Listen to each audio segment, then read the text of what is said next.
The 5 Keys to a Clear Mix for Christian artists, songwriters, and church sound mixers. Create your mix philosophy. By Stephen Robert Cass. Brought to you by songsforgod.net Media. Narrated by the author. Introduction. Another book on mixing? I know. Here's another book on mixing audio from someone who has experience. This book is unique, though. How so? It's a clearly communicated primer on the art of mixing for the Christian artist, songwriter, and church live sound mixer. I take a complex subject and simplify it. But wait, you say, these people do different things with sound. They might.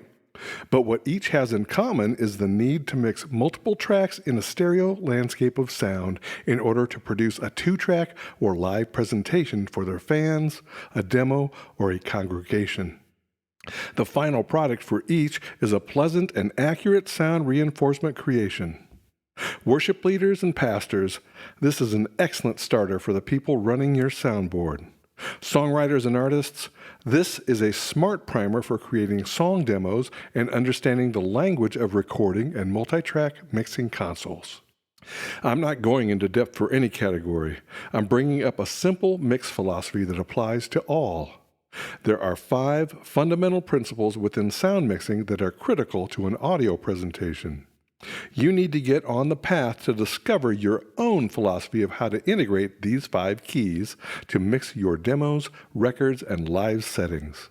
You become a confident soundscape artist when you get to this point. I don't have any Grammy Awards, sorry, but I do have over 50 years of singing, playing, leading, and mixing audio in the church, studio, and other live settings. And I have recorded and produced 14 studio albums with hundreds of additional hours in the studio creating tracks and demos. I have been crafting live and studio sound since an incredibly young age. That's something. My first record credits came on vinyl in 1986 as a musician and an assistant producer with the Pat McManus Band. And you'll find the link in your audiobook companion document. Here's the rest of my discography. songsforgod.net/discography. I promise not to pontificate and offer sacred opinions, nor try to create new jargon for the knowledge of mixing, but to offer a concise launch point for your learning journey. The 5 Keys method is a foundation so that you can build your own mix philosophy and start feeling confident with your mix decisions. The road ahead. There's a ton of information written on this subject, but nowhere have I found it wrapped up in a simple philosophy. And you want a simple philosophy starting out, or to enhance your skill set to see if you're on track. Save your effort of hanging out in forums and scanning hundreds of videos and combing through books when so many wish to show you how smart they are or talk about concepts that are foreign to you. And let these pages show you how to magnify this deep creation desire to build beautiful music for others to enjoy. This is an easy-to-read book that you can finish in one sitting. It should take you a little over 45 minutes. But I challenge you to take your time with it and to refer to it often. Most importantly, I want to light the torch and then pass it to the professionals that I trust. These folks are excellent communicators with king-of-the-hill philosophies that can't be beat. I'll give you specific recommendations on these professionals in the 5 Key References section. I wanted to write this book because of my passion for you as a Christian recording artist and sound mixer, and I have a deep craving to help the congregational songwriting community. I love sharing, and I'll show my clear philosophy of mixing in a way that communicates that it's all about the listener. God is good, and my way of giving glory to Him is by giving a simple picture of the mixing process so that you can eliminate FOMO, the fear of missing out. Get an easy grasp on the subject and spend your time increasing your ministry instead of being weighed down by the technical aspects of sounds and wires. I've written this book for Christian artists, songwriters, and church mixers, but I designed this philosophy for anyone seeking a strong start in the recording and mixing world. You'll find simple truths about the mix process that will skyrocket your understanding and set you on the path to success with your listeners, fans, and congregations. Thanks so much for listening today. I sure do appreciate you. Chapter 1, 10,000-Foot View. This book will show the 5 fundamental pillars for sound reproduction, so you present a clear mix of your music to make great records and mix live audio. In the art of producing commercially viable music, and by that I also mean for a congregation that thrives on heartfelt worship songs, there are 5 key areas in the mixdown process where you have direct control over the listener experience. Your attention to details in these areas guarantees the attention of your listeners. How? Well, working with a great song is optimum for starters. With these processes in mind, you'll present it in the best possible light and remove sonic distractions. That's what this book is about. A grasp of these 5 fundamentals in mixing will help you understand what's needed to present a multi-track project and expertly reduce it to 2 tracks. But that's only the beginning. This isn't a full guide on the mixdown process. This is an essential encapsulation of the basics, which many books on mixing pass over. When the basics are mismanaged, mix decisions can kill songs. This is a method you can use to chart a successful course and create your best work. After reading this book, read and view as much as you can about mixing and the mixdown process from others. But read everything with a grain of salt and learn to use your judgment. There's no magic out there in mixland. Ask yourself if the information makes sense considering the mixing fundamentals you already know. Don't adopt a practice you don't understand. That's what I hope you walk away with after you read this. There are many mixdown philosophies, and I'll refer you to 5 of the best mixdown masters on the planet who have created their own. In the end, take these methods and distill it from the best of the best. Make them your own. Everyone will have tips and tricks that they use. If you like them and they make sense for your situation, incorporate them into your own mixdown philosophy. The difficulty can be that many of the philosophies you'll read about on the internet are advanced, quacky, or merely opinion. Beware, for it seems this genre is full of people who are misinformed, full of anger, and lazy. There is also wonderful input from those with great experience, but they're often drowned out by the former. Nothing you read or hear is mixed gospel until it aligns with your personal sensibilities. You'll often find a collection of tips from well-meaning mixers who expect that you already have your own basic mixing philosophy. So that's what I'll help you build. I'll show you how to create your own philosophy and competence in making mix decisions. You'll develop a picture of the basic mixdown procedure in your mind so that you can give your project your best effort now. The musical stage and the players will appear before your mind's eye. The faders and knobs before you become your paintbrush. Their musical offerings, your colors. The 3D picture is painted as you walk through a house with 5 rooms. Unlike a proper house, you can walk through the walls to get to the other rooms, yet each room is distinct. Each room supports the house, and your goal is to let all of the voices and instruments live compatibly within the 5 rooms, and yet each room remains a unique part of the whole.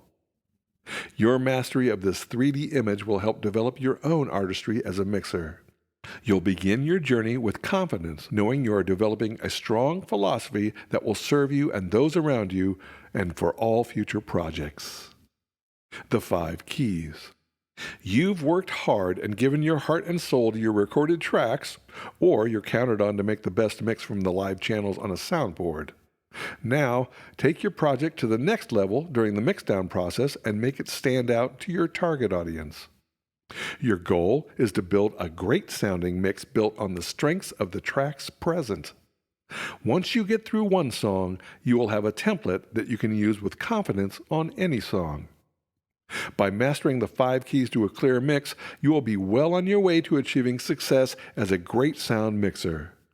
Picture the 5 keys methodology as the fundamental rooms in a 3D mixdown house where each room is labeled like this: mix space, stereo pan space, volume space, EQ space, effects space.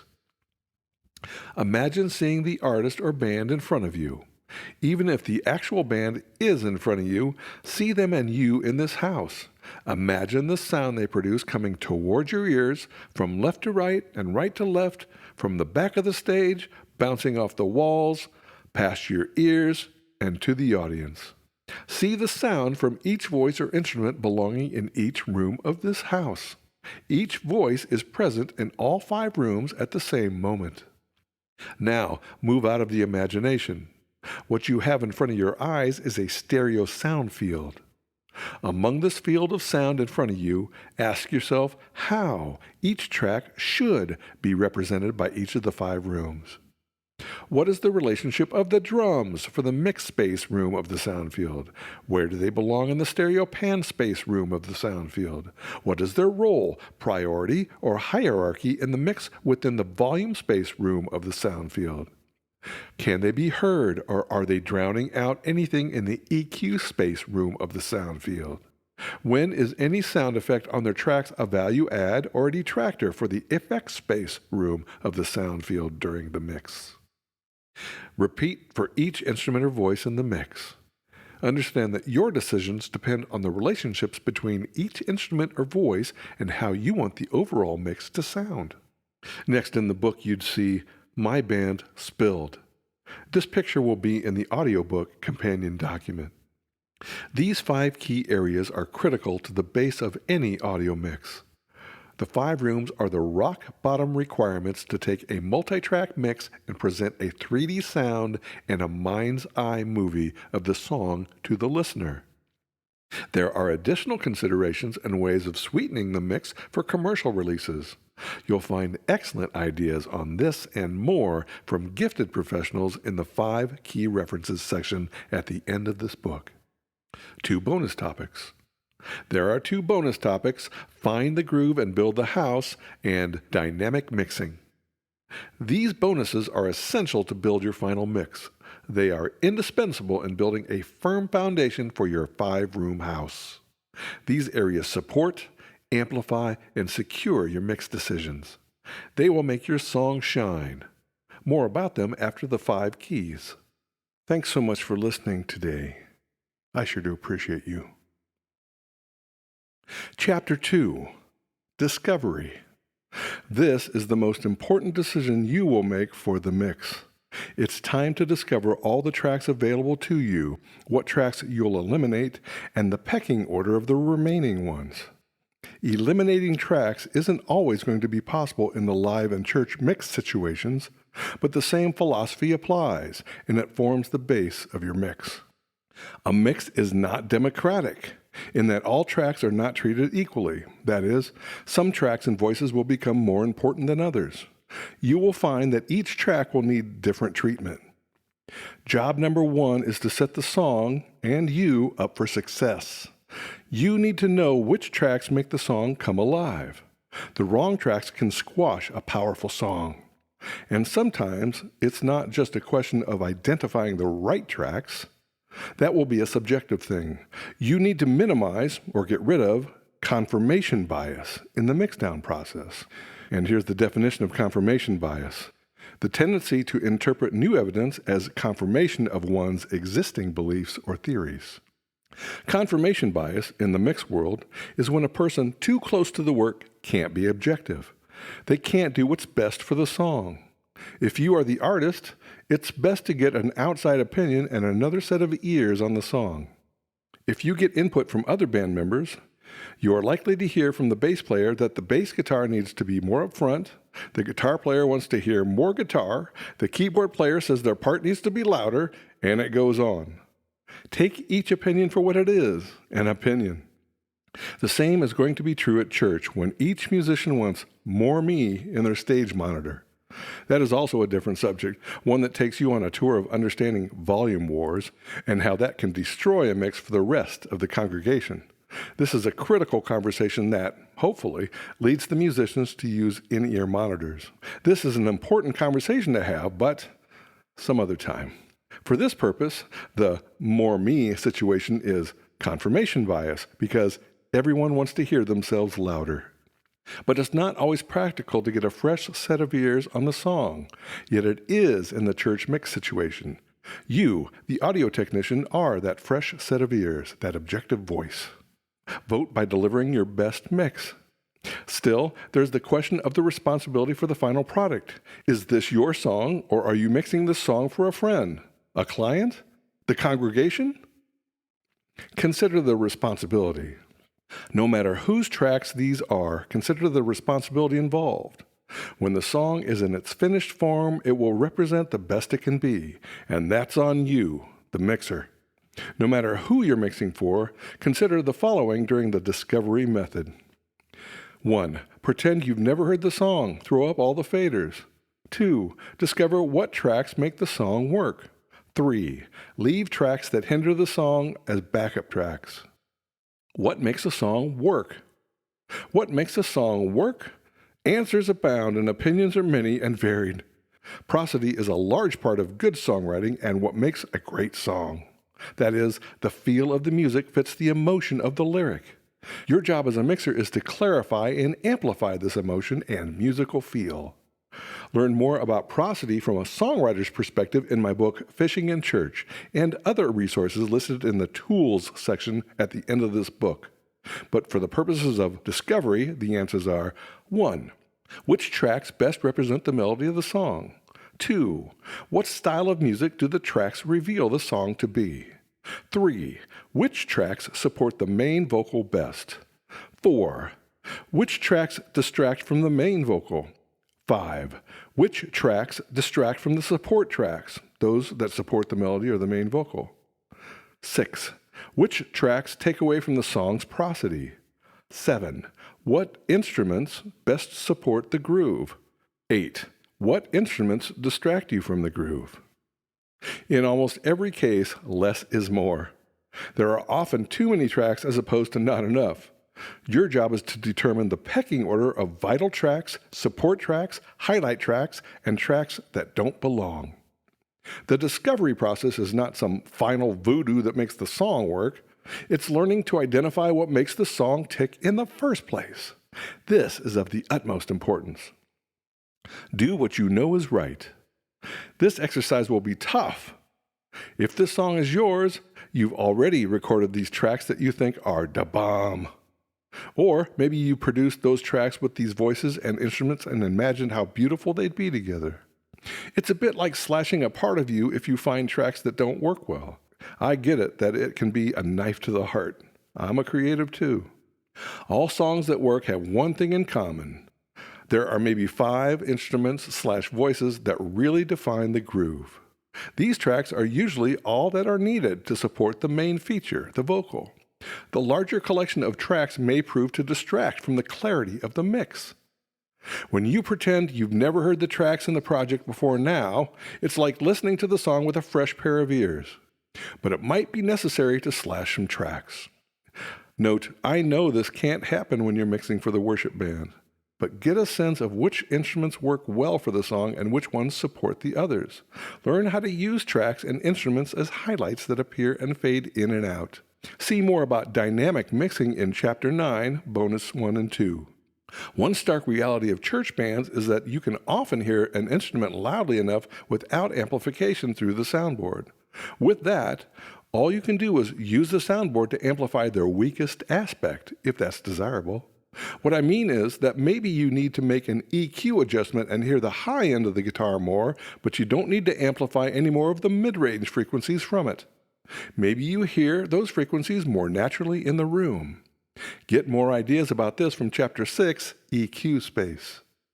If you're mixing this song and it's yours, get that second opinion on what you've discovered. Opinions are just opinions, but it'll give you some feedback on what instruments you think the song needs. If it's a friend's song, it might make them angry if you cut something out. In the end, you need to find a balance. Go for what you know makes the song work best, with fewer tracks, or bring in your friend to consult before you do. Clear communication. If you're mixing sound at church or any live event in a room, your job is primarily sound reinforcement.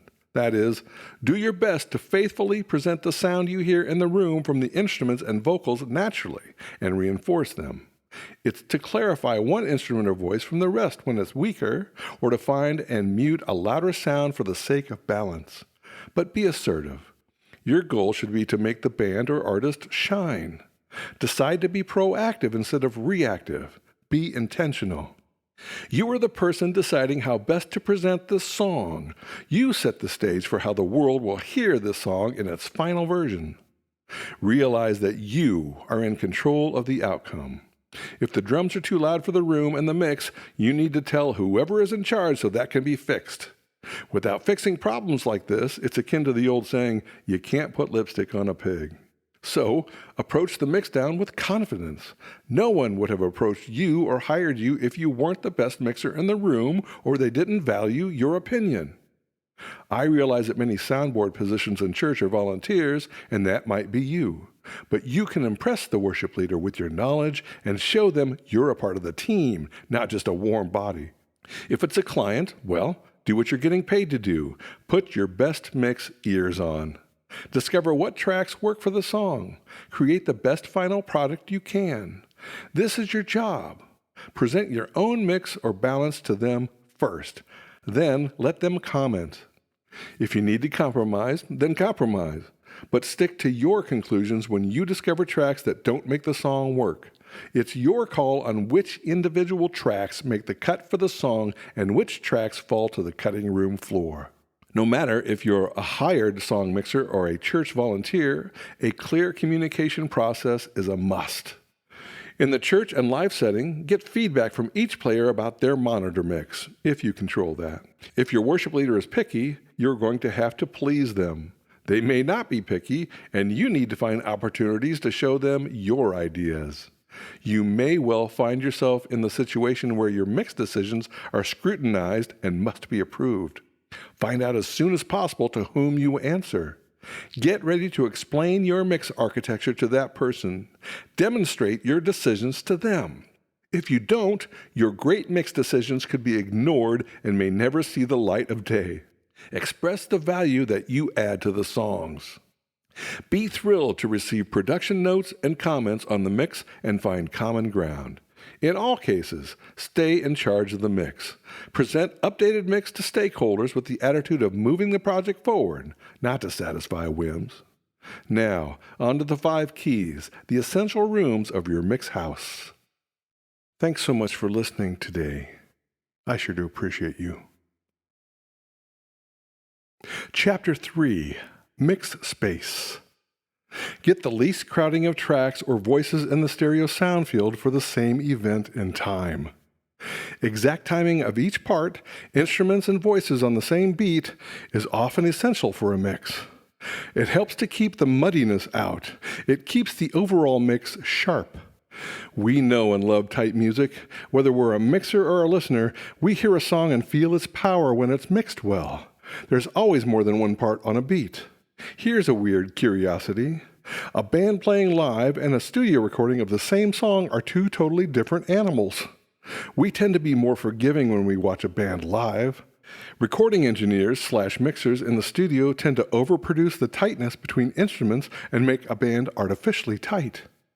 Do you remember when Princess Leia said, "The more you tighten your grip, Tarkin, the more star systems will slip through your fingers"? Well, this is something like that word picture, only the star systems are instruments or voices escaping the beat. We like that artificial tightness. A great mix in a multi-instrument recording presents distinct and discernible sounds at the same time event, making it punchy and precise. The sounds are combined, and we perceive more space around the beat to process and enjoy the sounds. When we see a band live, we get engrossed in what we see and hear. The room or the auditorium they play in has its own acoustic characteristics that add to the experience. The unique room sound, how they have their on-stage equipment set up, where you sit in the room or auditorium, and how the songs are mixed all define the experience. If the room isn't treated for acoustics, sound will reflect off the walls and surfaces. We often hear a muddier mix than we expect. And that's okay for most people because they are engrossed in the show and seeing their favorite performers. Sure, I've been to concerts where I thought the band played the song exactly like the record. And that's pretty impressive, but not all bands do that. no matter, we still enjoy seeing them. Even so, as the listener, we create the soundstage in our minds when we hear a record. When we hear a record, we somehow expect perfection. We want a perfect representation of what we'd like to hear if we saw that band or artist live. We're disappointed if the record doesn't deliver that. Alas, technology has allowed us to create some projects that are too perfect. This time event management is critical for both live and studio mixers to present clarity and not offer distraction to the listener. Certainly, the studio mixer in post-production has more control over this than the live mixer at the sound booth in church. They have choices, though. The studio mixer can move the drum and bass grooves to a time grid, or the producer had the drummer and bassist on a click track, and he or she did an excellent job of staying on the click in the recording session. The church mixer can recognize timing inconsistencies and let the worship leader know, so he or she can work with the musicians. But don't get me wrong, I know this sort of thinking can go overboard in both cases. The mix can start feeling unnatural. There's a limit when dissecting the problem technically and making the mix so tight that it's not human. And there are times when less direct words help you to preserve your relationships on the worship team. Because of our forgiving nature, we often ignore timing differences between instruments in the live setting. But the differences become more critical when listening to a recording. Regardless of your taste, we must give the mix space respect on a recording and a live event because we expect each voice and instrument to be clear. Do your best in the situation. Oftentimes, less is more for the number of instruments present in a recording, as I stated in Chapter 2, Discovery. Choose the fewest instruments that define the core group of tracks as the basis for your song. Among the core, locate the rhythm and bass chord/melody instruments that drive it. These become the backbone, the skeletal structure on which you paint the rest of the song. Define the backbone. Of the tracks you've selected from Discovery, define the backbone instruments, the key elements of the song or band, or those that drive the groove. 1. Drums. 2. Bass guitar, and 3. Rhythm instruments, such as guitar or keyboard. Define a highlight instrument, those secondary instruments or parts that support the key elements. These can be the same instruments, but maybe one or more of them aren't as prevalent in the verse. For example, keyboard, guitar, or trumpet. Define a feature instrument, those instruments used for effect or used sparingly, such as any of the previous instruments, and more. Any more components make the mix too busy. Sure, of course, great songs exist with more than these. This is just a basic rule of thumb. Again, we forgive this sort of thing listening live as opposed to a recording. Also, many of you will just be recording straight-ahead rock with all instruments blazing. That's okay. The same rule of thumb can apply. See Chapter 6, EQ Space, and Chapter 9, 2 bonuses, later in the book for ideas how to create room for each part. Now that we've gone through discovery and mix space, create a spot for those instruments up on a stage. Thanks so much for listening today. I sure do appreciate you. Chapter 4, Stereo Pan Space, or sometimes this is called horizontal space. The goal is to have each instrument and voice within their own area on a natural-sounding stage, or any stage setup in your mind, as is the case when mixing a multi-track recording. In the previous chapter about mix space, you're concerned with instrument event timing to prevent clarity in that way. Now, with stereo pan space, your attention turns to spreading out the instruments and voices along the horizon of the stereo sound field. In other words, use stereo panning to place that voice or instrument either left or right of center. In theory, different voices and instruments should occupy their own space. Instruments and voices can have similar frequencies. Subtle differences in panning can make a vast difference in relieving a crowded mix. Creating individual positions within the stereo panning scheme can add clarity. Whether live or mixing multitracks, this is a great first step toward creating a 3D listening experience. Just imagine where you'd hear each distinctive voice or instrument, left or right to left, if the band or performer was playing on a stage. This also includes each individual piece of the drum kit. In practice, the bass drum and bass guitar are located at the center of the LR pan control to provide unity for the lowest frequencies, also to add more punch for rock songs, as well as the lead vocal, which provides the usual focal point of the song. The rest of the tracks are where you want them to be. Now you'll see an image in your audiobook companion document of a stereo pan space with instruments on a stage. It's called Figure 2, stereo pan, or horizontal space. Balance the stage. Remember, an instrument/voice may appear predominantly on one side or the other within your mix, so it follows that the remaining percentage of that voice is on the other side of the mix. Know how much. Know where this voice is in the stereo panning spectrum. For example, maybe you want a guitar pan to 3 o'clock. But when you're facing a stage and listening to a band or a solo performer on the right side of the stage, you'll hear a certain portion of him or her in each ear. Maybe predominantly on the right side, but there'll be a portion going to your other ear. So, if this is a mono recording of the guitar, you might pan it to 3 o'clock and then plan on having a reverb returned to 10 or 11 o'clock from another channel dedicated to reverb only. This guitar on stage scenario, and where it now resides in the stereo pan space, is just an idea for the future of the mix. For right now, you'll just pan that mono guitar channel to 3 o'clock. Just be aware that you might want any stereo tracks, guitar recorded by 2 or 3 microphones, left and right inputs from a stereo keyboard, etc., to be only partially panned. Maybe you'll start the mix with left and right panned hard to each side and then readjust them as you go. For example, let's say you want the dry tracks of a stereo guitar to appear mostly on the left side. So, you might hard pan one track to the left and leave the track on the right side somewhere around the center. There are no hard and fast rules other than to be aware of where things reside in the mix. Get an understanding of how our 2 ears perceive sounds when listening to a sound scene. Panning will always be a matter of taste in the mix, but it's good to have purposeful control. Dry versus wet. At this point in the mix, you're focused on dry tracks, those without effects. I'll also talk about wet tracks, or those with effects, in Chapter 7, Effects Space. Remember the difference. Dry tracks are those you've discovered from the raw, recorded, or live instrument/voice tracks. Wet tracks are those tracks which have sound effects that you've added during the mixdown process. But they can also be tracks that had effects recorded with the instruments when you originally discovered it. So, those discovered ones with effects might be considered dry, just to keep them straight in your mind. In any case, you can't make them unwet if you take my meaning. You can't erase the effect. The point is to manage effects the best way you can so they don't muddy the clean mix you've built to this point. No matter if I reference dry tracks or wet tracks, stereo panning considerations are the same. The sound stage of the musician and the instruments in the mind's eye of the listener depends on you providing clarity. Effects can cloud this sound stage in a hurry.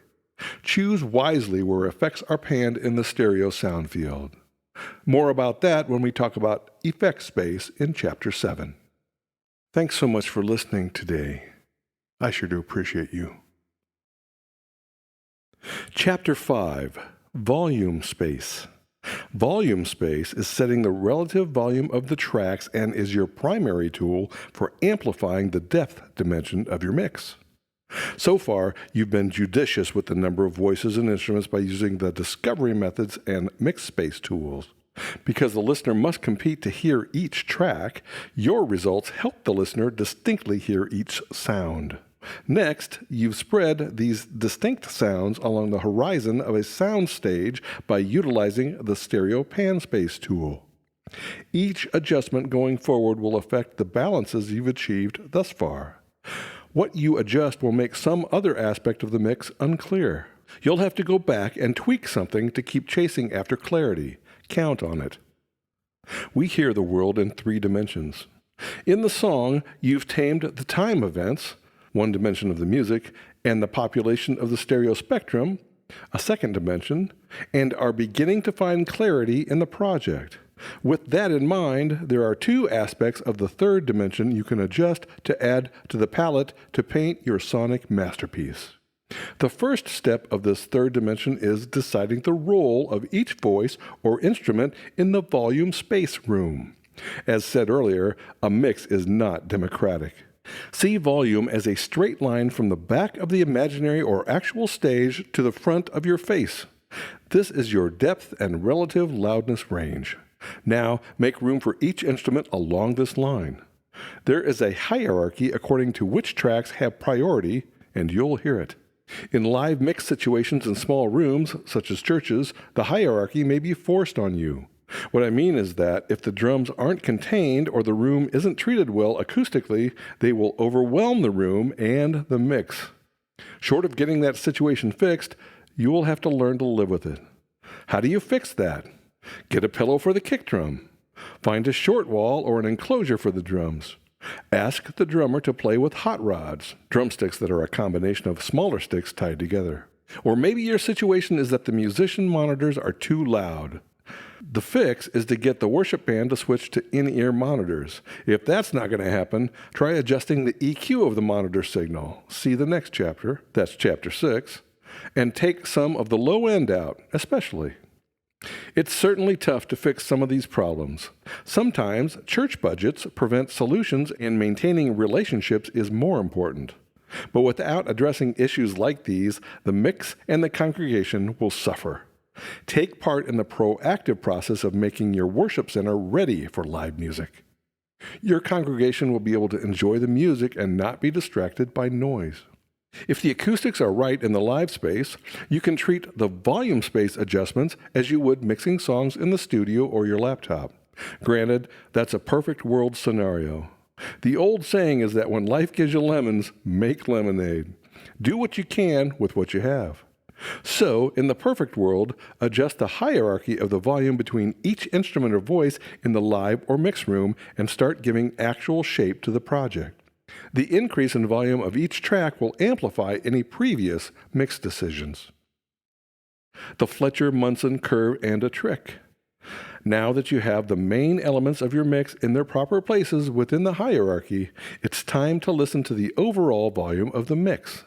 You will be adjusting and readjusting during the rest of the mix session until you are satisfied that all the elements are in their proper places. There's a phenomenon with our hearing. As the actual loudness changes, the perceived loudness will change at a different rate, depending on the frequency. This doesn't seem very important in the real world, until you're the one in charge of mixing a multi-track project. It's known as the Fletcher-Munson curve, and it can be important to your mix decisions. It's great to study, but don't worry about understanding this phenomenon past its basics for now. Understand one trick so you can work with it today. And in your audiobook companion document, you'll see Figure 3 of the Fletcher-Munson curve, courtesy of Wikipedia. The goal with the volume of the overall mix is to hear every part clearly at a very low master volume fader level, as well as the intended master volume fader level. The secret: when you turn down the master volume level of the mix to listen for each component and one is missing, just nudge the volume of the missing component upward slightly until you hear it. Then recheck the mix at the desired volume. Again, there is no hard and fast rule on this one. Just keep in mind that if a component is unintentionally louder than the primary, example given main vocal or lead guitar, then it will be distracting. Repeat this trick as many times as needed until you're satisfied with the overall mix. My weakness here is that I love to sing, and I love to hear great harmonies. When I mix, I tend to make the background vocals too loud. If it's your desire to have the main vocal above everything else, listen to all the vocals in the mix at a very low volume level to hear that the lead vocal is above the rest. Another technique along the same line is to start playback and then leave the door open to your mix room open just a little. Now walk down the hall. Listen for each component while you're down the hall or outside the door to your mixing room. Go back in and adjust each one to the desired volume. This is also a great final mix trick. Next up is the secret sauce for mixing clarity: EQ space. Studying, knowing, and practicing this art will serve notice to all concerned that you're a serious mixing ninja. Thanks so much for listening today. I sure do appreciate you. Chapter 6, EQ Space. When you hear the term EQ, short for equalization, you're hearing that term used as an action to describe the adjustment of the power or volume of certain frequencies within a track. Carving the audio on a track in this way is a tool to help it audibly fit with the other instruments and voices in a mix. The unique timbre, that is, the resonance, tone, and color of a voice or instrument, defines its character and helps it stand out in the mix. Recognize these aspects of the voice or instrument as you make adjustments in the EQ space of your project. Theoretically, each individual instrument or vocal needs to occupy its own space within our range of hearing in the mix.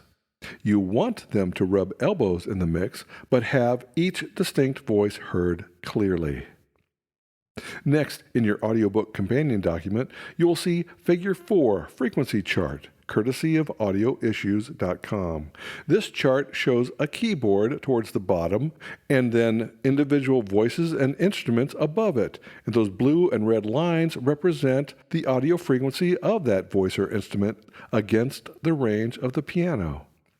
The chart in Figure 4 will show you the range of common instruments using piano keys as a guide. Locate the associated frequency range of the notes of the piano in hertz, the name of the guy who discovered this stuff, at both the top and bottom of the chart. Each line past the instrument name gives the frequency range of the instrument. The darker first half represents the actual range, while the lighter second half represents the upper harmonic frequencies generated by that instrument. Visit audioissues.com for a full description. This chart isn't to overwhelm you with information. The idea is to familiarize you with 1. The frequency range of instruments and voices against the backdrop of the piano. 2. The challenge audio mixers have in representing and preserving clarity of instruments in a multi-instrument recording. 3. Strategies to highlight certain instruments and voices. This chart will also be a valuable resource for your library. Here's an example for using the chart when you mix. If the vocal frequency range includes the same low-mid frequencies as a tom, the result could be mud. The same is true when different vocals compete. Make a separate EQ space for backing vocals as compared with the main vocal by eliminating frequencies of the full range of the backing vocals.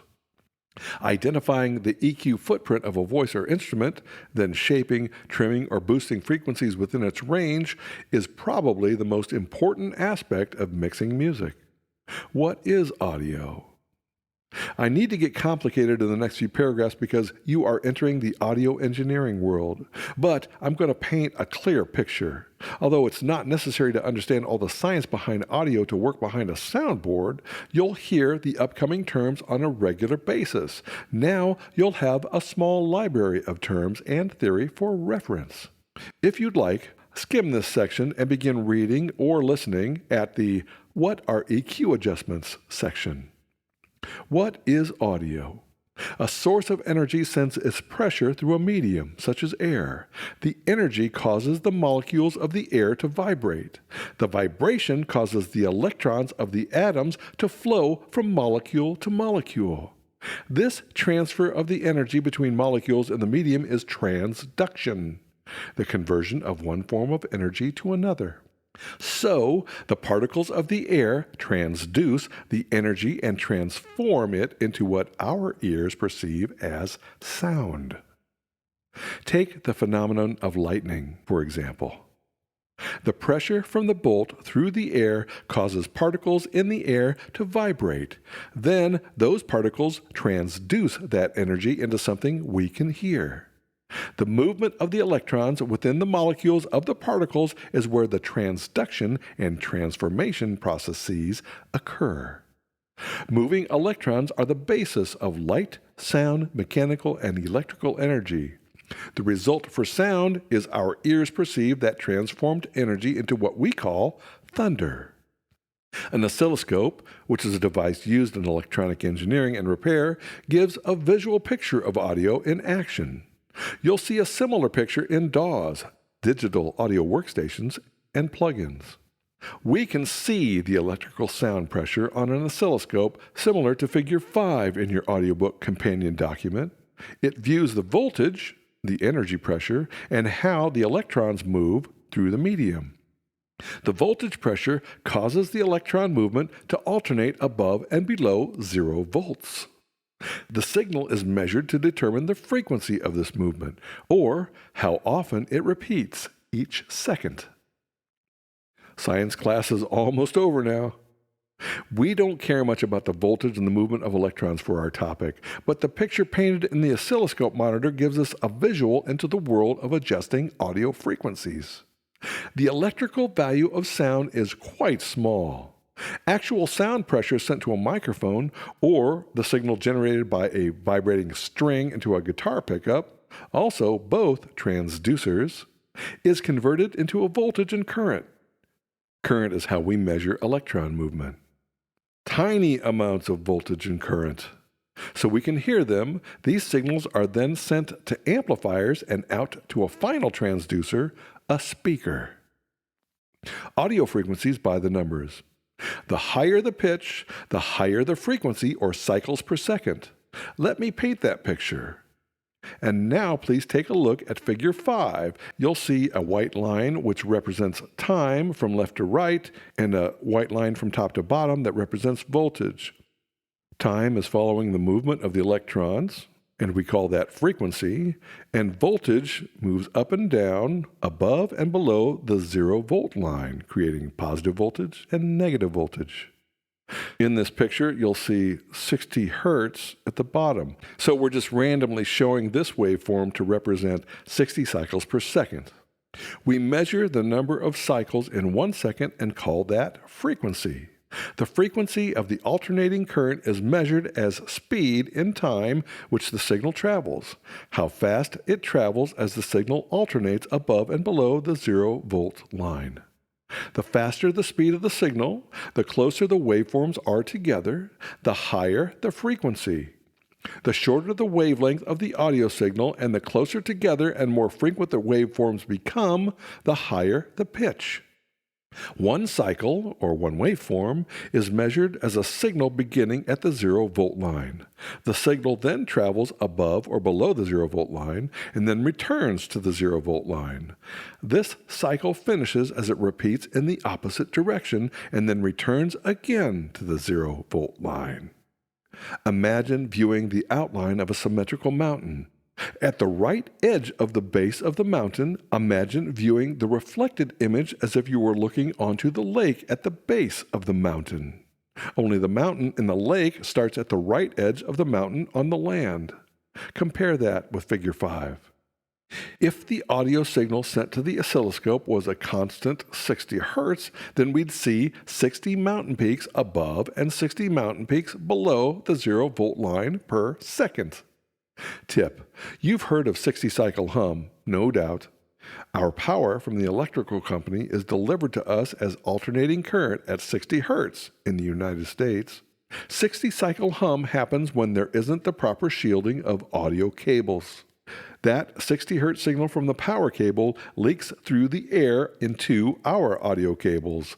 That signal blends with the good stuff and is amplified and heard on our speakers. Noise. Noise is a random combination of unrelated frequencies that have no definite pitch. White noise is a blast of all frequencies with equal power behind it. This contrasts with a musical sound that has a definite pitch, a fundamental frequency, and a combination of related frequencies called harmonics. 60 cycle hum, although we call it noise, is actually a fundamental frequency because it's constant. It will generate harmonic frequencies at 120, 240, and 480 hertz, 1, 2, and 3 octaves, as well as other harmonics at symmetrically mathematical intervals.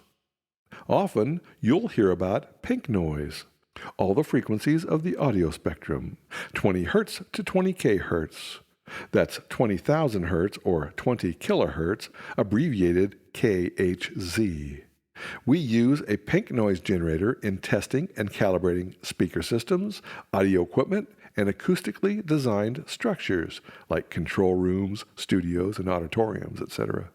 Pink noise generators are a useful tool because the power behind the noise generated is controlled for each octave, more octave at the lower frequencies and less so at the higher ones. Pink noise tests analyze the frequency response of a room to know what frequencies are artificially amplified when they bounce off objects. But it's also great for understanding what frequencies in a room aren't heard because they're absorbed. White and pink noise audio are oh so random. They're not organized or definite sounds like that coming from a human voice or an instrument. In practical terms, when you hear a voice or an instrument, you're hearing a complex collection of frequencies. You'll see them on an oscilloscope in Figure 6. It will contain frequencies within the range of instruments in Figure 4. And in your audiobook companion document, you'll see Figure 6 as a complex audio waveform. And you'll compare this with that Figure 4, which shows the piano at the bottom and the range of frequencies of different instruments and voices. The human hearing spectrum. The audio spectrum is 20 Hz to 20 kHz. This covers the entire range of human hearing. The upper limit of the spectrum will vary depending on age and gender. The upper limit of the average male is 16 kHz, and the average female will be about 18 kHz. What are EQ adjustments? Making and understanding EQ adjustments, adjusting the volume gain of frequencies, whether live or in the studio, is what makes you a knowledgeable and sought-after sound engineer. When you hear the term EQ adjustments, you are carving the raw audio recording of the instrument or live sound. You're not creating any new audio, but are adjusting the gain of certain frequencies in the complex audio signal. You will find similar methods of adjusting the EQ of each channel on any soundboard or DAW. In your audiobook companion document, find Figure 7. The first step into this world is to see the handles of the power adjustments of the frequency ranges in Figure 7. The colored circles, black and white in a printed book copy, but is in full color at their website or in PDF, EPUB, and Kindle copies. The level is being amplified or reduced as you move them up or down, respectively. Find out what frequency range you're adjusting by seeing the spectrum numbers at the bottom of Figure 7. You'll see numbers running along the bottom, 10, 50, 100, 200, etc. Okay, pause, breathe, reread. But no, you don't need to understand the above just to get in there and start adjusting and listening to the results. Let your ears be the best teacher of them all. So, you use the EQ tool of Figure 7 to reduce or amplify the audio at those frequencies. You cut or drop or increase the gain of those frequencies measured in decibels, dB, at the colored circle adjustment points. The bottom line is that you're making volume adjustments for certain frequencies. This is an excellent tool for removing unwanted noise or frequencies, such as those that cause positive feedback ringing. The bad news is that you'll remove desired audio at the same frequencies. Your turn. Here are EQ adjustments in action, and I want to give you a chance to take this action. Figure 7 is a picture of a parametric equalizer on a Soundcraft UI series mixing board. You are watching the EQ gain picture of the signal plugged into channel 1. Take a tour of this graphic. You see white/gray wash with the jagged top in the lower half. That represents the incoming signal to the channel.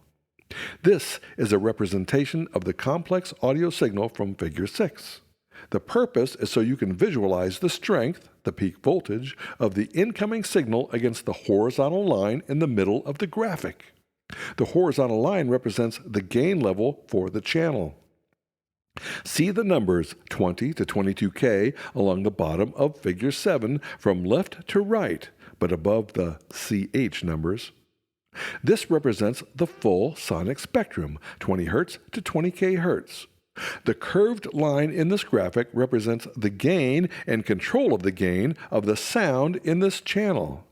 EQ adjustments are varying the gain of selected frequencies of the signal within this channel. Now, take this action and follow along with the next few paragraphs. Try some of your own adjustments at their product website, and you'll find this URL in your audiobook companion document. When you get there, click on Edit in the upper left, then click on the EQ tab below it. Now select Channel 1 in red on the bottom left. The first thing I'll say is that you'll love this graphic on their website. If you're anything like me, seeing the colors and getting my hands on it will make much more sense of it all. Let's go through this graphic. 1. To repeat, the white/gray line splitting the image horizontally is the gain level of the channel. 2.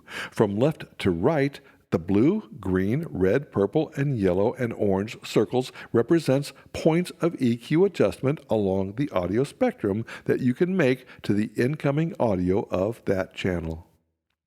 3.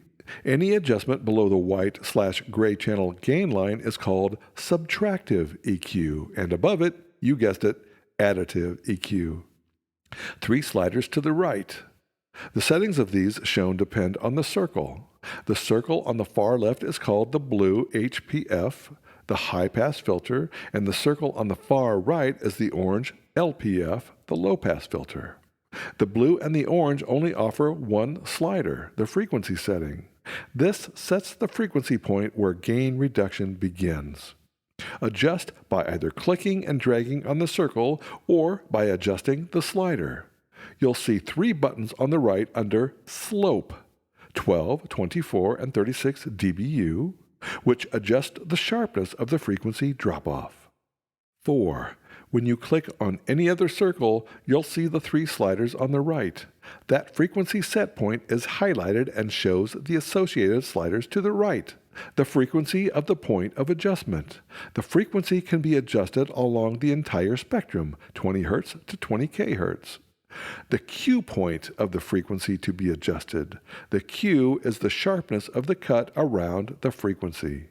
For example, the green number 1 adjustment is a deep cut notch filter, while the red number 2 is a notch filter with gentler slopes that encompass more neighboring frequencies. The gain point of the adjustment.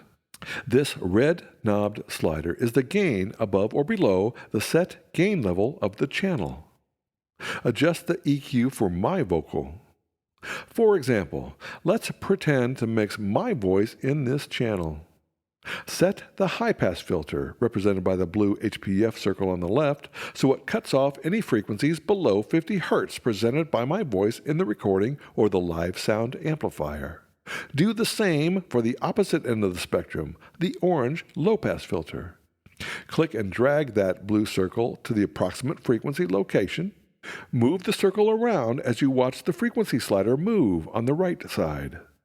Click on any of the slope buttons on the right side. Repeat for the orange circle, the LPF, on the far right. The green number 1 filter is a steep notch filter. I have it set to reduce the gain of frequencies between 150 Hz to 180 Hz. Click and drag the green circle to the approximate frequency location. Adjust the Q slider to steepen/lessen the curve. Grab the gain slider to decrease/increase the gain at that frequency. Now repeat for the red, purple, and yellow frequency settings. I have the red number 2 filter set at a gentler slope of a notch filter. This will reduce the gain from the range of frequencies between 500 Hz to 2 kHz from my live or recorded voice. It's a similar slope on the purple number 3 notch filter, set to reduce the gain of the 3 kHz to 7 kHz frequencies.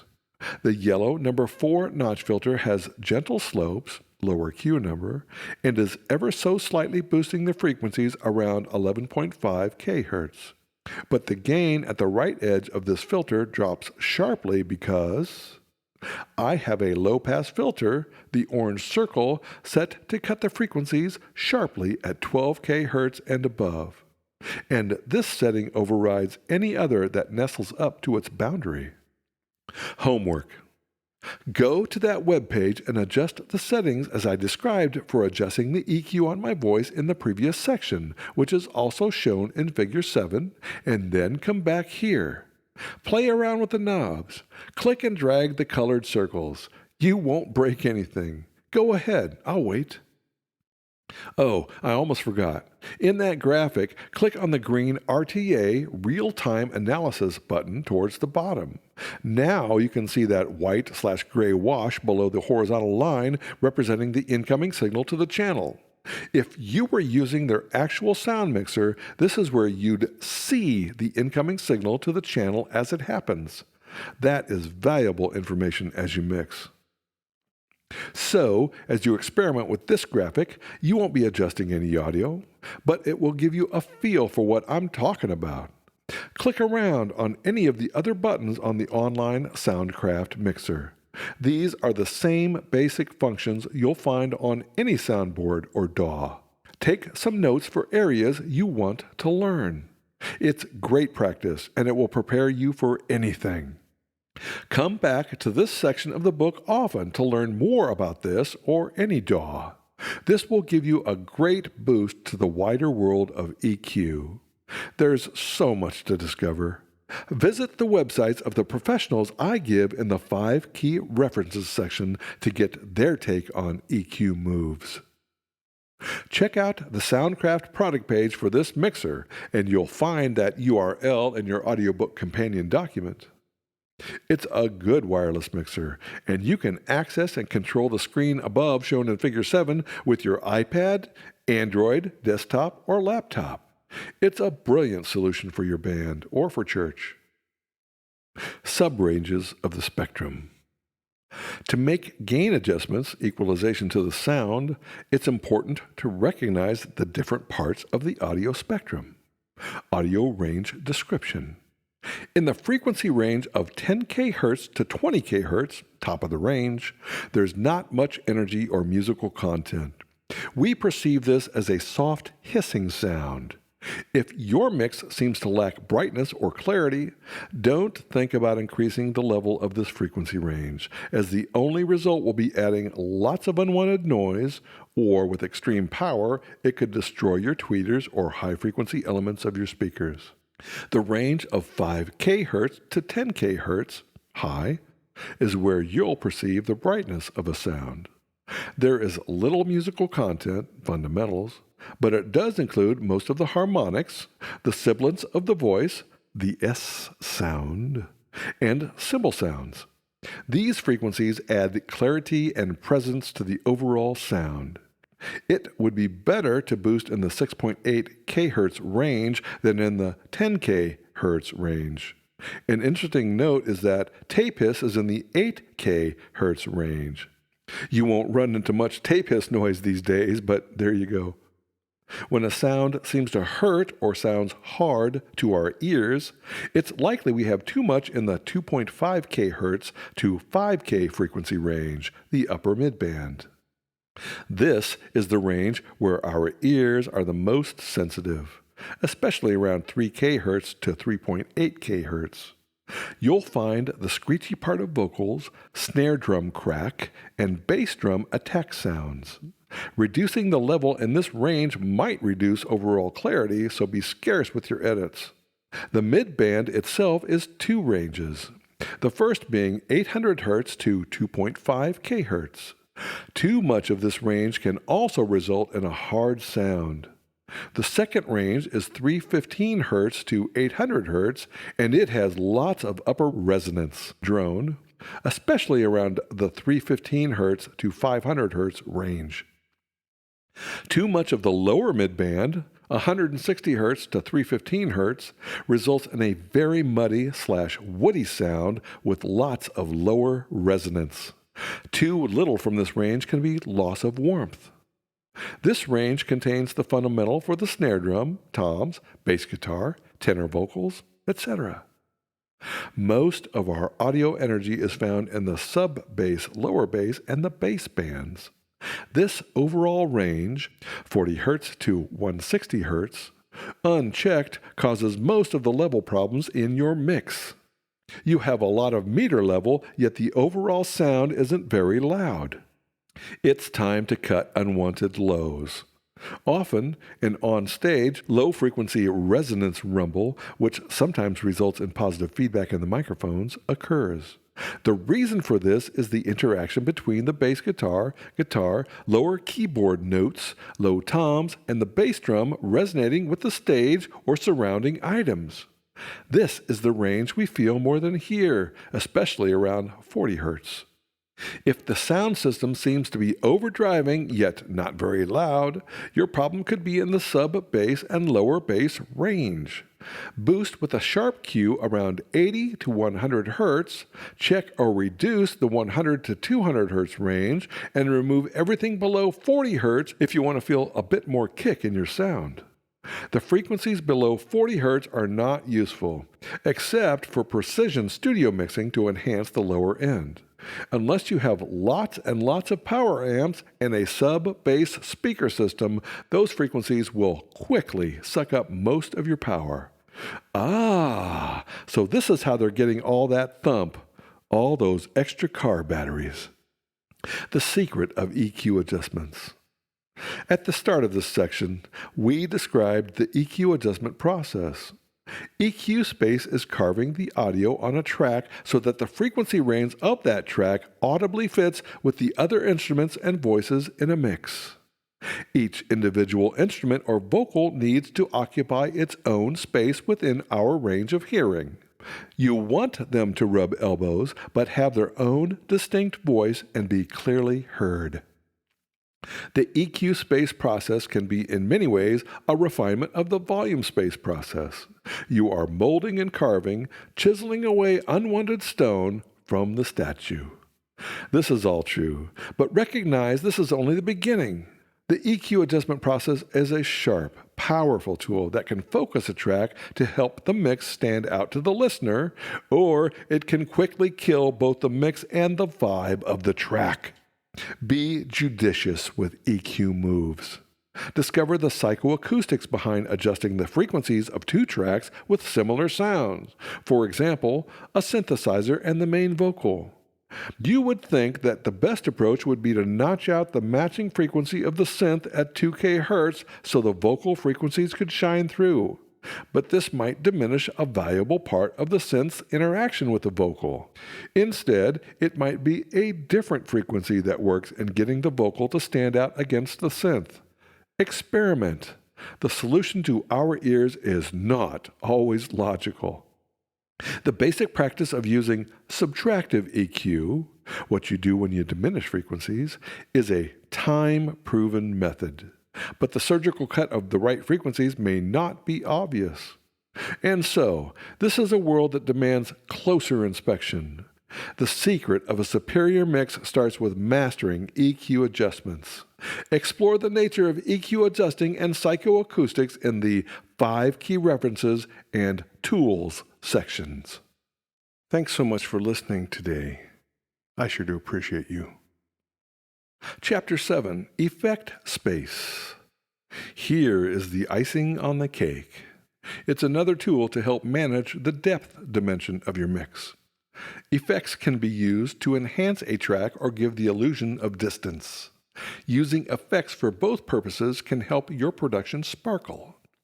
Make a statement with the overt use of effects, or use effects to help enhance the third dimension of your mix. For example, combine reverb and volume to give a sense of stage depth. Move a voice or instrument forward and backward on a sound stage by adjusting the levels to your taste. Each new effect can be its own addition as a track to your mix. You can visualize where the effects might fit into your mix when you've set the basic idea of the stereo pan space for the other tracks. Whenever possible, each voice/instrument should have its own effect. That is not to say everything needs an effect. That is to say, each voice/instrument should have its own type or its own level of effect when the use of an effect is desired. Everyone's taste will vary. Even if you choose the same effect for a couple of tracks, each should be separate effect levels and settings. It can be very effective to leave a track dry or with no effect against other tracks that have effects. The exception is back vocals. Again, no hard and fast rules. You will often want to use the same effect and level of effect to help glue all the back vocals together. Remember, effects might alter the perception of or add to the original EQ setting of the instrument or voice. Listen to what the effect brings to the overall EQ range of the instrument or voice. You will want to A/B test without the effect. Wet tracks. Wet tracks are tracks that already have effects printed or mixed in with the instrument or voice. Whether these wet tracks are given to you from the original recordist or whether these are wet tracks you've created with effects, you need to use them with caution. They can quickly smother what you've built unless you've given prior thought to how you will use them. Think of them in terms of how they will support what you have built. Decide whether you'll use these tracks as an overt effect or to help build depth perception. One way of creating an effect is to send a mono or stereo signal from your source, whether voice or instrument, to the input of the effect plugin or module. This is a split signal from your dry track. Route the output to the stereo input return, left or right or both, of an existing track. Or assign the output to an open pair of faders on the console. No matter how you choose to accomplish this, it's important to visualize and remember the signal path. Sometimes it will be best to document it. You might find it wise to document all of your assignments, for that matter, for your reference. This is especially true if you're not the only mixer using the board, and, I might add, a great way to store and recall different settings for each player. No matter the signal path you choose, that path is added to the mix and needs adjustment. Stereo pan space, EQ space, and volume space adjustments. For example, you might find a keyboard recorded with a stereo chorus. You may wish for either channel of the effect to be weaker or sound different from the other. The bottom line is this: these effect tools are there to help support your tracks. You can make them a part of what makes the song work, or they can quickly detract from your mix. The proactive management of them is a vital fifth key of the 5 keys. It's your song, so it's your call. Effects won't save your mix. Let me start this section by saying there's no effect trick that's going to save your project. We tend to think otherwise at times, but we would be wrong. There is no better way to present the face of your project than the best trick of all: record the source with intention. Make a note right now and plan to do further research from the experts. There is no better treatment for your song. In live music, a church situation, and setups for recording, you will have the same concerns that need to be addressed with intentionality. Those concerns are proper microphone setups and line level checks before each session. Setting up the microphones and capturing the source with intentionality are critical for 1. Receiving the strongest signal from the source. 2. Receiving the intended timbre of the source. And 3. Capturing the full range of the source. When we think something doesn't sound quite right or is weak, we may think that masking it with reverb or another effect will make that weakness go away. That's not the best solution. The best solution is to learn the best microphone capturing techniques. Rather than thinking you'd like a certain track or voice to sound a certain way when mixing, consider planning, that is, if you have control over the situation, and capture the voice or instrument with the style you hear for the mix. The better the capture, the more control you have over the vocal or instrument. For example, if the intention of the song is an intimate vocal or fingerstyle acoustic guitar, then perhaps you can choose to record them with a condenser microphone at close range. If the acoustic is to be a loud strummer track, you might choose a dynamic microphone at a greater distance. There is much to learn from experimenting with microphone capturing techniques. The point regarding effects space is if you don't capture the voice or instrument with intentionality for the end mix of the song in mind, you'll try to fix it in the mix to make it the way you want it to sound using EQ and effects, and that doesn't always end well. Make a point to learn more about this subject. Even for the live mix situation, weak signals and bad instrument and microphone chords can wreak havoc in your mind and mixing decisions at the soundboard. Read more about microphone techniques from the experts found in the 5 Key References section. The bottom line is this: the fewer effects you use, the clearer your mix. Make your use of them deliberate and intentional. Sometimes adding effects can make a mix or a live instrument sound unnatural. The most natural effects are a good balance of EQ with your chosen effects. Remember that the capture of the room sound with the source is also an effect. Here are a few tricks for experimenting with them. 1. Send the output of the effect to a separate track. Shape the sound of the track with an EQ plugin. With the channel fader, you have full control over the volume of the effect. 2. EQ the right side return channel of the effect separately from the left, or vice versa. When we see a band or an artist live, the room we hear them in makes all the difference in the listening experience. One thing is for sure, we don't always hear the same timbre of the sound in each ear. Play with EQ adjustments in each side of the stereo signal. 3. Reverb trail to only one side.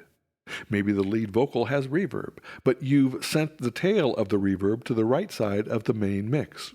Or how about the chorus or flange to only one side? The possibilities are endless, but always consider the full impact of each decision and how it affects the 5 areas. 4. Record an instrument with 1 or 2 additional room mics. The holy grail of recording isn't equipment. It's the sound of the room and understanding microphone and source capturing. Take advantage of a great recording space by setting up an additional microphone or 2 to capture natural reflections. Experiment by capturing sources from several distances. These tracks can provide a very nice natural room reverb. Enhance clarity. Can I say it again? Any extra track you create with EQ or effects is just like any track in your mix. It's not enough to adjust the incoming volume of the effect.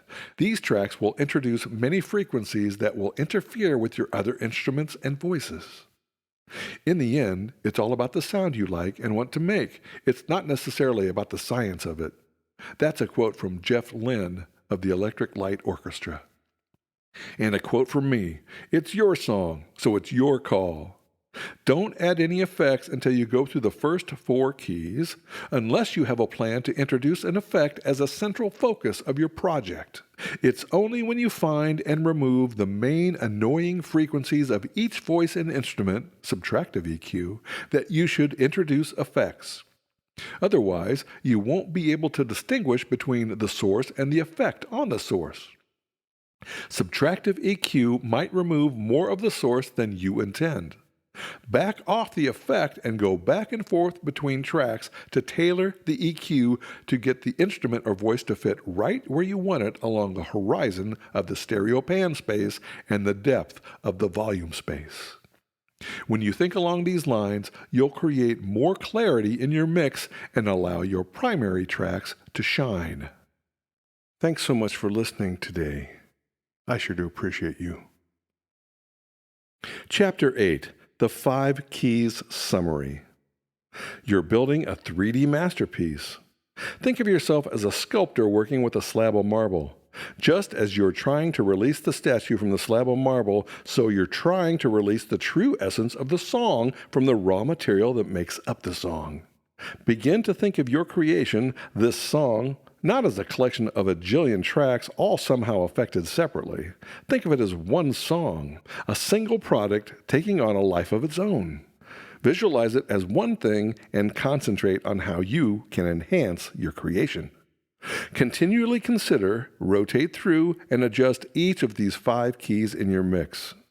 Perform surgical EQ cuts with each area in mind. A single EQ cut will affect your entire project. If you're mixing live, whether at an outdoor concert or in church, your mix moves affect the listening experience, the listener involvement and response, just as any good recording would do. Your goal is removing distractions and getting the listener to hear only what you want them to hear. Begin with the end in mind. Author Stephen Covey's advice to begin with the end in mind when he talks about the 7 habits of highly effective people applies here, too.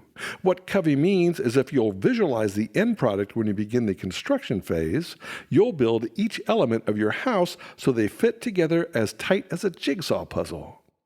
I've heard it said another way: design intent. This is the advice given to those who use 3D CAD software. Think ahead of time how you want to build a project by incorporating the right elements in your baseline drawing. If you have the correct design intent, then you won't ever over or underspecify each part that you're attempting to build. You'll always refer back to your base design. If you know what you want the song to sound like in the final mix, then you'll know how to plan the recording sessions so they'll fit your design intent. For example, you'll be in a position to decide whether you need a keyboard playing throughout the entire song or to incorporate a cello part or whatever.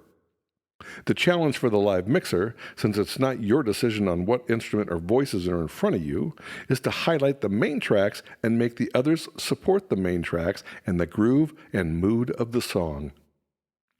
Stay true to your original decisions. No matter the adjustments and tweaks you made, stay true to your original thoughts about the song. Remember why you made the pick of tracks that made the song work in the discovery process. As you listen to the song now, does it still support those original thoughts? If you change your mind about something, you change your mind. It's your song or your mix, but don't let the shiny object syndrome take you away from your original intent. Thanks so much for listening today. I sure do appreciate you. Chapter 9, Bonus 1 and 2. Take your project to the next level by applying the philosophies of these next 2 bonuses. Your reward will be a cleaner, more memorable mix, and you'll receive feedback such as this. I sent you an email saying that I missed coming over and recording. We have sold a bunch of demos. They are going like hotcakes. Thanks again for all your help. I have one here with your name on it. Actually, it has our name on it, and we signed it, so you'll have a memento. Thanks, Scott and Catherine of Prevail. It's always great to hear that sort of feedback, but their demos were selling like hotcakes because they're a great band. I just helped make sure the recording and mixing didn't get in the way of them showcasing their talents. The music is the thing. It's all about showcasing the talent, and it's your job not to get in the way of it or cloud it up with your mix. Bonus 1, find the groove and build the house. Of all the reference material I have ever read regarding mixing and tips on getting a standout mix, there's been no better advice than this. Find the groove and build the house. This section on finding the groove has less to do with the technical aspects of mixing we've covered and more to do with enhancing the mix you've worked so hard to get. Finding the groove and building the house means you need to understand what the song is about rhythmically. Then reinforce it. You've gone through the discovery exercise of understanding which tracks make the song work. Now reinforce the song by deciding which tracks are defining the groove and make them shine. And remember, you have the power to amplify a talented songwriter's task of prosody, the marriage of the music with the lyrics. I first mentioned it in Chapter 2 that in songwriting, the prosody begins with the lyric. The cadence of the song is dictated by the flow of the words. The message will be conversational and evoke the right emotions. Take the time to recognize the song on this level. The groove. The songwriters have done a great job of providing lyrical hooks and emotional musical highs. Now it's your job as the mixer to reinforce that prosody. The rhythm of a well-written song flows along with the emphases of the words as they are spoken in conversation. Emphases of the syllable of the words introduce the intensity of emotion and is a template for the rhythm. As a mixer, recognize the effort and amplify what the songwriter/artist presents. One of the best groove support tricks. A well-known engineer received a question about how he goes about getting a mix. One thing, he says, separates the amateur mixers from the pros is the use of compression. There's a wide variety of ways to use a compressor, but one useful way is to use the effect to reinforce the kick drum, bass guitar, or other elements driving the song rhythmically. This technique has been used very successfully on many records you've heard. 1. What they do is multing, short for multiplying, sending the signal to a second track at the same time, and 2, compressing the mult, and then 3, sneaking that track into the mix behind the main track. Maybe you'd EQ this mult differently. Maybe you'd add a flange effect to it as well. It might be just as fine as it is. I recommend that you learn about compression only from the experts in the 5 key references section. Build the house. Now it's time to build the house. That's just what it sounds like. No structure that is built will last without a firm foundation. As in house building and life and philosophy in general, so it is in sound recording. And you've just built a firm foundation. Start where you want the tracks to sit in the mix. Build the mix keeping the 5 rooms of this house in mind. Start with the drums and the bass or the low-frequency drive instruments of your mix. This, too, depends on the song. Maybe a clean electric and a flute drive this song. Just start with what drives the particular song. Once you have the drivers of the song in place, add that special drive component. Sometimes this drive component might be the lead vocal. When I mix, I may have that special element in mind, but I'll bring in the rhythm guitar next. Build your mix upward from there. Bring in the secondary instruments, feature instruments, and back vocals in the order you hear the mix growing and maturing. Build a cradle for the main vocal and feature elements. Tip: most of the time, I won't mix in vocals until I build the foundation of the instruments. But bring them into the mix temporarily and get an idea of where you want them to sit in that mix. Then you might take the vocals out of your early mix so you can continue to build the foundation. Begin with the end in mind. Do whatever makes sense for your production. Again, it's all about building a lasting and impressionable foundation. Musicianship and rhythm. Here are a few notes about how rhythm affects studio time and the mixdown process. The mixer of your songs will want a tight backbeat. If the drums and bass are not in sync, or maybe the rhythm guitar and drums, forget about trying to make the rest of the song tight. It begins here. Spend the majority of your studio time making rock-bottom sure of this in tracking. Save money and hours of syncing the tracks later in post-production. For mixing in church and live bands, give input to the worship and band leader how you perceive the tightness between bass and drums. You won't have control over this tightness in the live situation, but you can enhance that tightness there by carving the EQ of the kick drum and the bass guitar, panning them center, and adding enhancement from multing as mentioned previously. Sure, we have tools today to take care of this job in post-production, but those fixes can sound artificial and mechanical if not done with care. Try to preserve the human feel of the backbeat. Sure, that's just an opinion, and it depends on the musical style. Regardless of the tools available in the studio, your spending will increase beyond your budget due to the added mixdown hours if you're not prepared. Just a small aside for those of you who are new to recording. This advice is for playing live or in a studio. Lay back on the beat and don't rush it. Lay back on the beat and emphasize the beat strongly when it's called for. Rock on the 1s and 3s and roll on the 2s and 4s. But don't skim over the 2s and 4s in an effort to lay into the 1s and the 3s. Those beats are just as important. Respect the space of the 2 and the 4. This is how you get a great groove going. Sure, it depends on the type of rhythm of the song and the different emphases you place on different beats. No matter the type of music, think like you are a timepiece, a metronome. I give more details on these topics and more in my free ebook, How to Prepare for the Studio, and you'll find your link in the audiobook companion document. Bonus 2, dynamic mixing. The next level of mixing, both live and in the studio, is moving faders, knobs, and parameters during the song. Placing this tool in your tool belt takes your mixing skills to the next level. You can automate these moves with a DAW, That's a digital audio workstation. As the audio playback and recording passes the timeline, there are marker events recorded and played back in the DAW song file. They're recorded as digital events by the audio management software.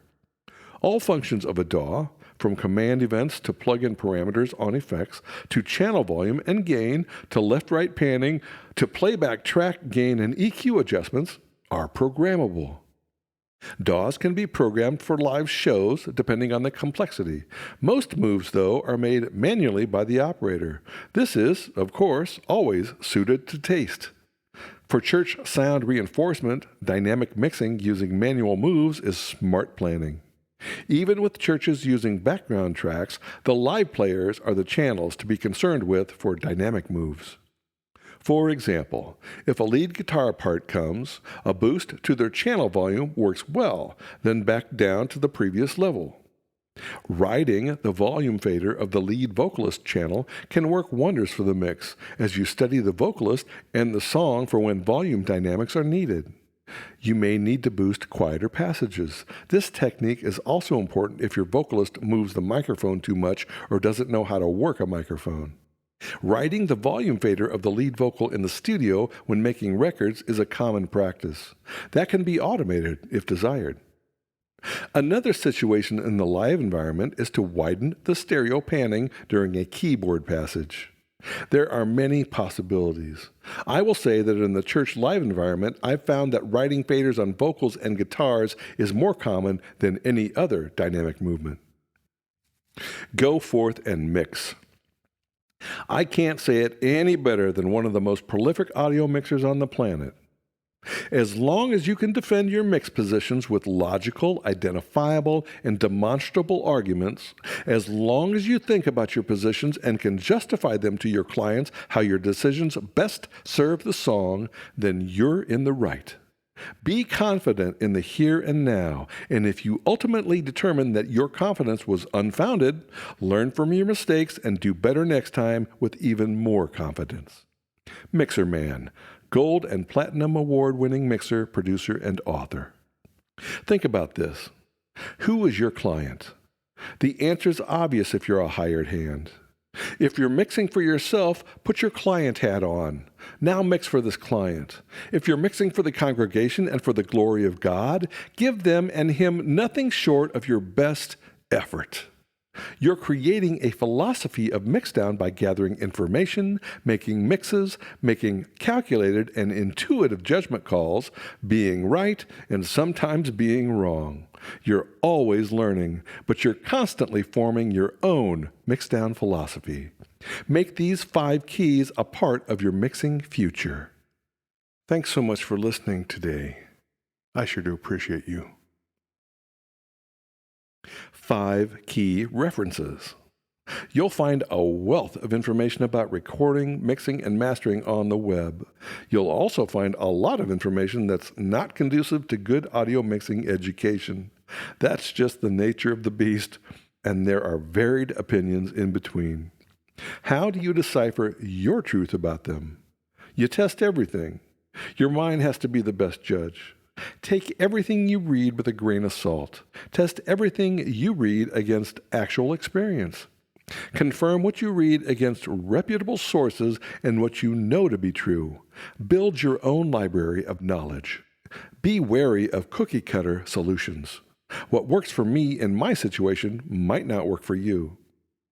Key reference 1. Bobby Owsinski. Bobby Owsinski is one of the best-selling authors in the music industry with over 20 books, including The Mixing Engineer's Handbook, The Recording Engineer's Handbook, and The Mastering Engineer's Handbook. Bobby is a great communicator that has spent his life sharing his knowledge and creating a business model to sell his knowledge.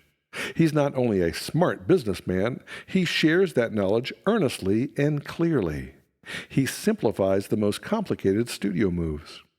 You could spend a lifetime reading his books, but he's also a prolific blogger. Go to bobbyowsinskiblog.com, where you'll find countless articles on the music business, all things studio and all things social media, and over 5 very detailed online courses covering every aspect imaginable in the mixing world. He also created the Hitmakers Club, a social networking membership for producers and mixers of every level. Here is Bobby describing his goal for the club. I want you to feel the confidence that comes with knowing that the gap between you and the experts is no longer as big as you thought. Key reference number 2. Warren Hewart is a musician, producer, composer, and recording engineer most known for his role as a multi-platinum producer for The Fray, Ace Frehley, Aerosmith, Daniel Powter, Mark Broussard, Korn, and Howie Day, among many others. Warren designed the membership program called Produce Like a Pro Academy, with a YouTube subscription of over 600,000 people worldwide. This program is an amazing Golden Vault collection of over 50 sets of multi-tracks, 13 full mixing courses from industry professionals, a 12-week mastering course, direct feedback and support from an online pro audio community, and incredible interviews with the industry's brightest minds and talented mixers and musicians. Learn more about Warren at producelikeapro.com. I recently came across a brilliant video of his where he shares his mix philosophy, the 5 rules of mixing. This is epic information for the new as well as seasoned mixer, spoken with elegance and clarity. And it's a YouTube link that you'll find in your audiobook companion document. Key reference number 3. Eric Seraphin, better known on the internet as Mixer Man, is a gold, platinum, and multi-platinum record producer, recordist, and mixer. He has the mixing credits of many major label projects, including the artists Foreigner, Ben Harper, Farside, Amy Grant, Bare Naked Ladies, and Hilary Duff, just to name a few. That alone is an impressive enough reason to read and listen to what he writes and records. Mixer Man is a passionate writer that has shared his love for recording and mixing like no other experienced professional, and we are much wiser for it. Mixer Man has been quite an influence on me. He not only has a mix philosophy, but also a philosophy of recording, producing, and studio time management. There are 2 of his written works I find particularly important for gaining knowledge about mixing: Zen and the Art of Mixing and Musician's Survival Guide to a Killer Record. In particular, you'll discover his holistic philosophy on the entire process of recording and mixing in the Survival Guide. Valuable is not a strong enough word. He's been accused of giving away the farm as far as insider industry knowledge. He may have, but there is no written word more beautiful than the truth. He brings that. These books are much more than tips and experience. This is the next level of knowledge that you should seek to add to your mixing philosophy. Find an incredible amount of knowledge sharing and products by visiting his website, mixerman.net. Key reference number 4. Mike Stavrow has been mixing music in the US, UK, and Australia for 40 years. You know he knows what he's talking about when his book, Mixing with Your Mind, Closely Guarded Secrets of Sound Balance Engineering Revealed, has a foreword from Sir George Martin, producer of the Beatles. Stav worked as an intern for Sir George before branching out on his own. You'll find Mike's tips, tricks, and philosophies to be at the next level. That's because Stav created his own recording and mixing philosophy of maximum illusion, minimum voltage. I can't say any more. Just know that Stav is all about psychoacoustics and using the brain to mix a record. I am blown away by the number of moments when the penny dropped as he shared his method with examples in his book, Must Have Book. Let Stav reveal his secrets of using your mind and the benefits of understanding psychoacoustics by picking up a copy today. You won't find this book at Amazon, except secondhand copies that are more expensive than the original. It only ships from the author direct to you. mixingwithyourmind.com. Key reference number 5. John Vestman owns and operates a mastering studio in Orange County, California. John's clients and artists include gold, platinum, and Grammy winners spanning a continuous 35-year-plus career. He has a massive list of accomplishments as an audio engineer, author, pro audio equipment designer, and industrial/film score production engineer. His website, johnvestman.com, contains a vault of recording, mixing, and mastering information you'll want to sink your teeth into. There's a wealth of information and microphone tips, recording tips, everything you wanted to know and ask about digital versus analog, etc. He offers a STEM mastering philosophy, where he processes groups of tracks in the mastering process. John mastered a record for me with that philosophy, and it turned out great. He has a wealth of experience. I guarantee you will bookmark this site. Also see his LinkedIn site, and you'll find that link in your audiobook companion document. You'll find all of these great links I've mentioned in the 5 key references section in your audiobook companion document. Also in your audiobook companion document is a section called Tools. This is a complete library of links covering all the topics I've written about in the 5 keys to a clear mix. Please enjoy. Thanks so much for listening today. I sure do appreciate you. About the author. Stephen Robert Cass, me, your narrator and the author, is a hack golfer who aims for high mediocrity. Because of my lofty goals on the course, I might one day enter charity tournaments so I can donate my time and talents. When I'm not swinging for the fences, I'm known for 50-plus years as a worship musician and a team member, 14 years as a worship leader, 27 years as a published Christian songwriter, 15 album projects, whether solo, produced, or musician credits, 70-plus worship song titles found at CCLI under the Solid Walnut Music Catalog and Stephen Robert Cass. Solid Walnut Music has given away original music CDs to Christian radio stations all over the world: the United States, Canada, Mexico, Australia, England, Ireland, Russia, Ethiopia, Bulgaria, Italy, South Africa, South Korea, and Israel. Go to getyoursongsheard.com so your friends can receive this book plus bonuses. Please leave an honest review of each of my books, which you will find at my Amazon author page, amazon.com/author/Stephen Robert Cass. See all major books and ebook releases. Brought to you by songsforgod.net Media. See StephenRobertCass.com for all other ebook releases, the press kit, and speaking engagements. Swing by songsforgod.net for songwriting blogs and other information about Steve. Contact Steve at steve@songsforgod.net. Thanks so much for listening today. I sure do appreciate you. The end.